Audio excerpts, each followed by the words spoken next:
What's up? You're listening to Randomly Relatable SG, where we talk about random things you relate to. Do you watch dance movies? Step Up 1, Yeah. 2, 3. Then after that, a lot of other dance movies lah. Yeah, Footloose. There's Footloose also. Footloose Do you imagine your life to be like Step Up? After that, there's a competition? There's a like street competition. Yeah, it's very cool. Like, yeah. And there's I know your mom's beside you, but maybe a boy from the street suddenly entered the competition, and then you're for it. That movie, and after you all guys are competing dancing and all that, like I think in Singapore it's a bit difficult, bro. Meeting a boy in the streets. No, but I would imagine like all those LaSalle, Sota. For some reason, I feel like LaSalle and Sota and Nafa, right? I feel like their lifestyle is like that. Like very fun, very Artsy. Do you want to go to like those kind of schools? Like the artsy schools? Art school. Yeah, definitely. school. Yeah. To learn dance, is it? Yeah. Wait, they have like diploma in dance, is it? Should, yeah. Oh, that's cool. It's cool. It's very, very cool. Yeah, what are your dancing plans for the next 5 years? I want detail. Wow. So in 5 years, you'll be 18, right?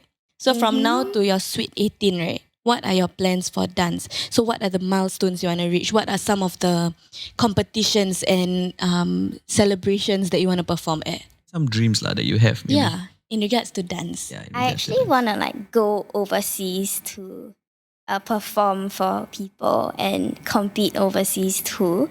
I swear, I've seen dancers on the train. Like, okay, once lah. I say like as if I see it every day. Yeah. There was this one time I was traveling to school, right? Back in 2017. So there was this guy with his headphones on. He was wearing baggy pants. I might be stereotyping dancers lah. But Yeah, it's you like, are lah. No, but like he was wearing baggy pants, headphones and then a baggy shirt. And Was he wearing a looks beanie? like a dancer. Possibly, you know. Possibly a bit lah. Okay. And he was just listening to his music and he was dancing in the train. I felt like I was in the Step Up movie, you know. He was dancing, he was walking like from aisle to aisle. And he was alone. So I was like, oh, that is cool. Do you think you'll ever have the courage to do that by yourself? Just out of fun? On the way home from school. Yeah, on the way home from school. I've actually done that before. Yeah. This is every dancer. Yeah. The rhythm. Yeah, like do you dancers, right? Like when you listen to music and beats, do you automatically feel your body? Yeah, Like your body moves. Yeah. Just feel like so into it. Yeah. Then how do you contain yourself sometimes when like, you know, let's say your mom scolding you or something, then you hear music, then you're like, I need to dance.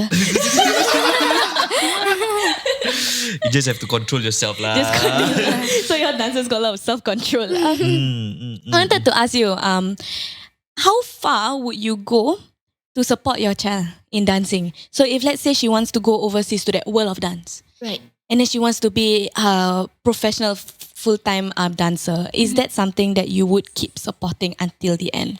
Absolutely. Yeah? Absolutely. Okay. Having seen how dances are in the world, I think it's a definite. I will go all the way out to support her. That's nice. So nice. Okay, I give you a scenario, okay? Okay. Let's say she has an opportunity to be a full-time dancer or a full-time doctor. Full-time doctor. A doctor lah. Which one would you choose? No, maybe she'll like let her daughter choose a passion. No, true. So which one would you if you had a say, which would you rather her have or like be? As a typical parent, Typical Asian parents. I guess, medicine at times, this is how I look at it. Medicine coincides with dance to some extent. Okay. And if that opportunity comes up, yes. But if I were to look at what makes Shafana very happy, then I'll let her be where she wants to be happy with. You know, end of the day, when you are passionate about something, that's where you will actually give your more than 100%. Yeah. Wow. You have a great mom. You have an amazing mother. You know that? Oh goodness, No, it's goodness. crazy to see how. The only way medicine intertwines with dance is sometimes when I have surgery, the doctor will play music. That's about it. The only way. Medicine intertwines with dance. Okay, back to you, Sabrina. Discipline. No, I just want to say like it's crazy how much support you give your daughter. Because like dance, right, especially at such a young age, or not even just dance, like a lot of passions at a young age are being like kind of swept away by their parents because it could just be like a fun little hobby that she has right now. But like for you to go the extra step of bringing her to an academy and then getting her to perform, like you didn't get her to perform. I mean, you did that a lot by your own your own merit also, right? But the fact that you actually stood by her all the way until 13, and she's only 13 and she's already gotten so much achievements, you know. I've never performed for Chingay. The best I performed was Teacher's Day at my stage, you know. It's crazy. I really admire the support and the grit that you have for your daughter. Thank you very much. Thank you. That's a very good note to end on lah. I mean, like honestly, we are very excited to watch you on the 12th of February, knowing that you've been practicing for months and months and months. Yeah. And seeing how passionate you are about the jazz Broadway dance that you are going to perform. Yeah. No, I'm still very curious how they're gonna like pull it off with 3. You have to watch it lah. Yeah, You have to watch it on the 12th of February. Everybody has to watch it on the 12th of February. Mom, thank you for being I feel like you're a role model to most parents out there who wants to support their children's passion. Thank you. Parents who are listening out there, you know, take and Anis as an example. Yeah. And those aspiring young dancers out there who want to who think that, you know, I have what it takes to be a dancer. Look at Shafana. Shafana at 13 years old is doing it on the big stages. Not only in Singapore but international. Before we like any proper, Shafana, do you have anything else you want to say? Is there something that you prepared but you never say? Like, is there anything you just want to say? The stage is yours today. We invited you here today. Yeah. Okay, there's one more thing that I would want to say is probably like the best part of performing for me is probably when like people appreciate your performances and they like recognize you, and then I'll feel like very, you know, happy, and I would want to like continue doing more. So at that point, right? I want to ask, like, when people just watch your dance, what's the best way for someone who enjoys to watch dancing to appreciate the art? What's the best way for them to appreciate the art? Like if they just watch and clap, is that okay?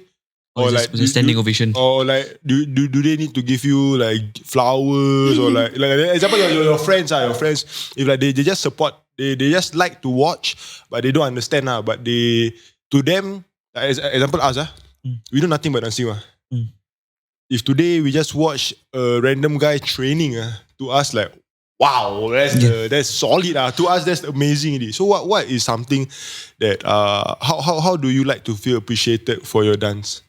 I think when like people actually, you know, say that, wow, you're amazing, then like, you know, they give me a lot of support and yeah. Have you ever gotten a standing ovation before? Yeah. Wow. Every time like I go for comps. Is it like encore? Yeah. Like, all my friends will be like, yay, let's go. Yeah. One more time, let's go, encore. I can't imagine how that feels like, to be honest. Like, I've only performed once or so, like, just like Sabrina on like Teacher's Day. Yeah. And it's just like, and it was a very surreal feeling, even though like we all of us were sports people, because like sports CCA was supposed to perform that day, and like all of us were not synchronized at all. But like it was a surreal experience listening to the crowd, you know, clapping, and then you're just there, you know, bow. It's a very surreal experience performing on stage. I can only imagine lah. Yeah. What's the worst? Oh, what's the Because she said best city ma. Yeah. I think what's the worst part of performing is probably like the stress before a big competition or performance. But you've got that covered, right? Yeah, you got no stage fright, girl. You got no stage fright. So you're all good. That's just the best parts about dancing at this point. Have you screwed up before? You have a ritual that you have to do before you go on stage. Maybe like you know, in High School Musical, the girl like she does a warm up. Do you do something like that? I just usually pray. Yeah, I just pray. Yeah. Okay. That's the proper way. That's the proper way to do it. No ritual. I mean, like, you know, like artists always have a certain thing that they must do, you know, to perform well. I don't know.